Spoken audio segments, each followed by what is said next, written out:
જોડાઈ રહ્યા છે અનુપમ રસાયણના મેનેજમેન્ટ કંપનીના ડેપ્યુટી CFO વિશાલ ઠક્કર. વિશાલ સર, ગુડ આફ્ટરનૂન. સ્વાગત છે સર આપનું CNBC બજાર પર. અને સર, સૌથી પહેલાં એક શરૂઆત કરીએ ઓવરઓલ Q3 FY26 રેવન્યુ અને પ્રોફિટ આફ્ટર ટેક્સના ફ્રન્ટ પર જોઈએ, અને એની સાથે સાથે key drivers sir according to you કયા રહ્યા? કારણ કે 31% જે જોઈ રહ્યા છીએ આપણે વાય રેવન્યુ ગ્રોથ અને 12% ઓફ પેટ ગ્રોથ આ ક્વાર્ટરમાં, આપનો વ્યૂ કઈ રીતે રહેશે આના પર?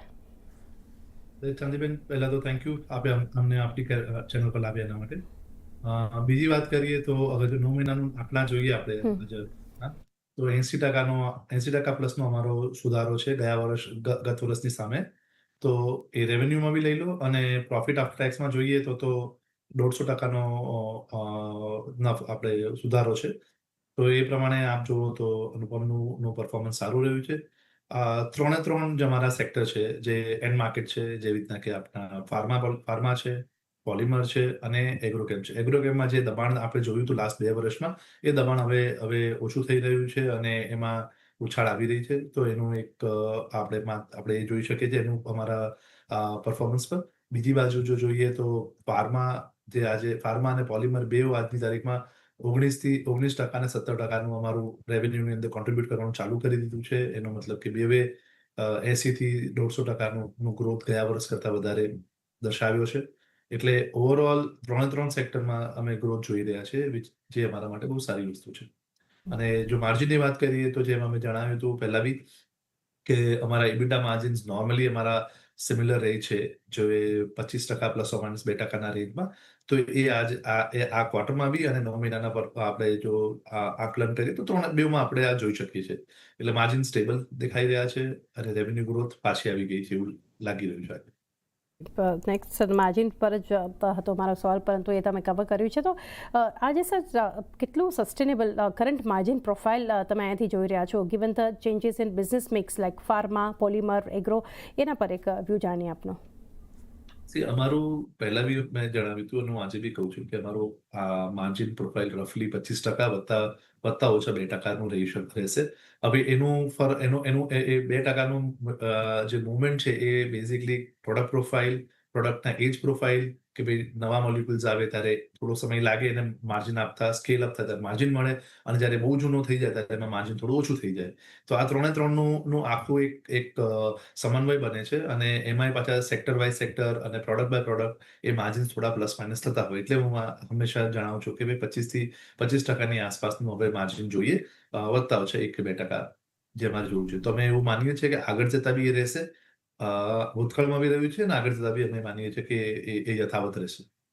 સર, વિશાલ સર, સેગમેન્ટ અને પ્રોડક્ટ મિક્સ પર વાત કરીએ તો ફાર્મા અને પોલિમર આ સેગમેન્ટ્સમાં જે રીતે એક હાઇલાઇટ છે અહીંયાથી ગ્રોથ એન્જિન કંપની માટે, તો સર કેટલા % ઓફ રેવન્યુ તમે એક્સપેક્ટ કરો છો આ સેગમેન્ટ્સથી કન્ટ્રીબ્યુશન ફોર FY26 ને 27?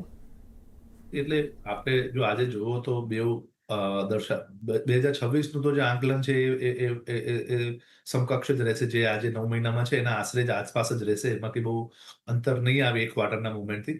પણ જો મીડિયમ ટર્મમાં જોઈએ તો મારા હિસાબે પોલિમર અને ફાર્મા બેઉ 20 થી 25%નું કોન્ટ્રીબ્યુશન મિનિમમ કરે એવું અમને દેખાઈ રહ્યું છે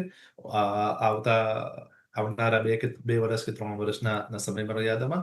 અને હું આજની પ્રમાણે કહું છું, જો આપણે જેહોગ જેમ એક્વિઝિશન કર્યું છે એને આપણે જોઈ લઈશું તો આજથી જ અમારું પોલિમર અથવા જો આપણે પરફોર્મન્સ મટીરિયલ બિઝનેસ જે કહીએ છીએ એ 1/3 જેટલો થઈ જશે, 1/3 જેટલો થઈ જશે.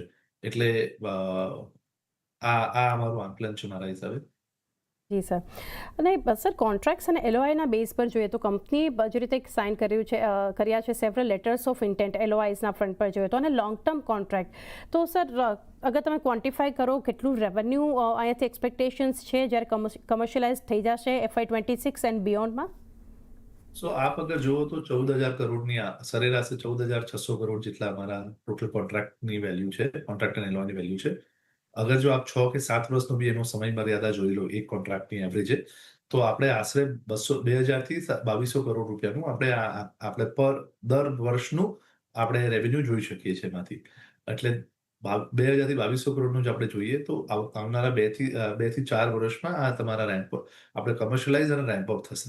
એટલે આજની તારીખમાં બી અગર આપ જોવો તો પહેલા 9 મહિનામાં આપણે 250 કરોડનું રેવન્યુ એ LOA કોન્ટ્રાક્ટમાંથી કરી છે, જે અમે માનીએ છીએ કે આ વર્ષે જ 300-350 ની ઉપર જવું જોઈએ અને આવતા વર્ષે એ જ આંકડો વધવો જોઈએ અને જે આપણે 2000 નો નંબર હું જે આપને જણાવું છું, એની આસપાસ પહોંચવો જોઈએ આવતા બીજા 3 વર્ષમાં. જી, તો સર એના માટે કોઈ સ્પેસિફિક જિયોગ્રાફીઝ લાઈક US, જાપાન કે પછી કસ્ટમર્સ ડ્રાઈવ કરી રહ્યા છે ધીસ LOIs? આમાં એવું છે કે જો આપ જો તો અક્રોસ જ્યોગ્રાફી જ વાત કરીએ આપણે, તો જાપાન આજે અમારું 15% થી 17% અમારું રેવન્યુ થઈ ગઈ છે અને અમારું અનુમાન એવું છે કે એ 1/3 થઈ જાય તો નવાઈ નહીં અમારા માટે. એટલે અમારું અનુમાન છે કે 1/3 થઈ શકશે એમાં. બીજી બાજુ જો આપણે જો અમેરિકાની વાત કરીએ તો અમેરિકા જ આ વર્ષે 10% ની ઉપર થઈ જશે સ્ટેન્ડઅલોન બેસિસ પર. અને જો હું જેહોકને ઉમેરી દઉં તો એ 1/3 ફરીથી થઈ જશે અમારા માટે. એટલે જ્યોગ્રાફી વાઇઝ ત્રણે જ્યોગ્રાફી યુરોપ, અમેરિકા અને જાપાન રહેશે અમારા માટે મહત્વની જ્યોગ્રાફી, ઇન્ક્લુડિંગ ઇન્ડિયા. જો એન્ડ માર્કેટ વાત કરીએ તો ફાર્મા, એગ્રો અને પરફોર્મન્સ મટીરિયલ જેમાં પોલિમર, સેમિકન્ડક્ટર, EV અને આપણે ડિફેન્સ અને એરોસ્પેસનું સમાવેશ થશે. એ બધું ટોટલ અમારા માટે ગ્રોથ એન્જિન રહેશે. એગ્રોકેમ જે દબાયેલું હતું તે એનું ડિમાન્ડ પાછી આવે અને ફાર્મા અને પોલિમરનું ડિમાન્ડ કોન્સોલિડેટ થાય અને ગ્રોથ આવે તો આજે અમે આંકડા કહીએ છીએ એ કન્ટિન્યુ કરશે મારા હિસાબે. વિશાલ સર, ગ્લોબલ સ્ટ્રેટેજી અને એક્વિઝિશન્સના ફ્રન્ટ પર જોઈએ તો જે એક્વિઝિશન્સ અહીંયાથી જોઈ રહ્યા છે ઓફ જેહોક ફાઇન કેમિકલ્સ LLC, કઈ રીતે ફિટ થશે કંપનીની જે અહીંયાથી ગ્રોથ સ્ટ્રેટેજી છે એના માટે અને કોઈ એક્સપેક્ટેડ સિનર્જીસ જે રેવન્યુ અને માર્જિન્સમાં કન્ટ્રીબ્યુટ કરે? તો આપ જુઓ તો આજથી 4 વર્ષ પહેલા અમે ટેનફેક્ટ એક્વાયર કર્યું હતું. જે ટેનફેક્ટનું એક્વિઝિશન હતું જે અમારા માટે બેકવર્ડ ઇન્ટિગ્રેશન હતું કે જેમાં HF અને KF નું અમને સ્ટાર્ટિંગ રાઉન્ડ એટલે જે ફ્લોરિનેશન માટે એની સુનિશ્ચિતતા થઈ હતી અને એના લીધે અમને ઘણો ગ્રોથ મળ્યો અને કસ્ટમરને બી એક વિશ્વાસ આવ્યો કે આપણી પાસે સપ્લાય ચેઇન કોન્સોલિડેટેડ છે. અને આજે જે અમે બિઝનેસમાં છીએ જેને CSM કહીએ કે CDMO બિઝનેસ કહીએ, એમાં કસ્ટમર સપ્લાય ચેઇન શ્યોરિટી પર વધારે ફોકસ કરે. તો એ જ રીતે આપણે જેહોકને જો જોઈએ તો જેહોક અમારા માટે ફોરવર્ડ ઇન્ટિગ્રેશન બને છે, જેમાં અમે એન્ડ માર્કેટ જે અમેરિકા છે, એન્ડ માર્કેટ જે પોલિમર છે, જે એન્ડ માર્કેટ જે સેમિકન્ડક્ટર ઇન્ડસ્ટ્રીઝ છે, એના માટે અમારા માટે બહુ જ અમારા માટે કારગર બનશે. અને એ જે એક્વિઝિશનથી શું થાય કે આ બધા ઇન્ડસ્ટ્રી એવી છે કે જેમાં તમને વેલિડેશન ટાઈમ જ 3 થી 5 વર્ષ લાગે છે નોર્મલી. એટલે અમારા માટે આજે એ જ કસ્ટમરોને સર્વિસ કરવા માટે અમારા માટે એ વસ્તુ વહેલી થઈ શકે. અમારા 3 થી 5 વર્ષ બચી જાય છે. અને બીજી બાજુ જો સિનર્જીની વાત કરીએ તો સિનર્જી અમારી પાસે કસ્ટમર ઓવરલેપ છે. ટેકનોલોજીમાં અમારી પાસે કોમ્પ્લિમેન્ટરી ઓવરલેપ છે. સપ્લાય ચેઇનની જેમ વાત કરી મેં કે ટેનફેક્ટ છે, અનુપમ છે અને જેહોક છે. આ ત્રણેયનું આખું એક ફૂલ પ્લેટફોર્મ અમે આપી શકીએ છીએ આના બેઝિસ પર. જેહોક અમે નિયર ટુ કસ્ટમર થઈ રહ્યા છે. ચોથી વાત કરીએ તો એ લોકો પાસે બહુ જ ઇન્ટરેસ્ટિંગ ટેકનોલોજીસ છે in terms of high purity products માટેની, જે એસ્પેશિયલી જે સેમિકન્ડક્ટર ઇન્ડસ્ટ્રી અને જે પરફોર્મન્સ મટીરિયલ ઇન્ડસ્ટ્રી માટે વધારે અગત્યની હોય છે. તો એ અમને મળે છે. જેહોક બેકવર્ડ ઇન્ટિગ્રેશન અનુપમ સાથે કરી શકે છે, જેનો અમને ફાયદો મળી શકશે. અને જે મેં કીધું કોમ્પ્લિમેન્ટરી ટેકનોલોજી છે, કોમ્પ્લિમેન્ટરી પ્રોડક્ટ્સ છે, કોમ્પ્લિમેન્ટરી એન્ડ માર્કેટ છે.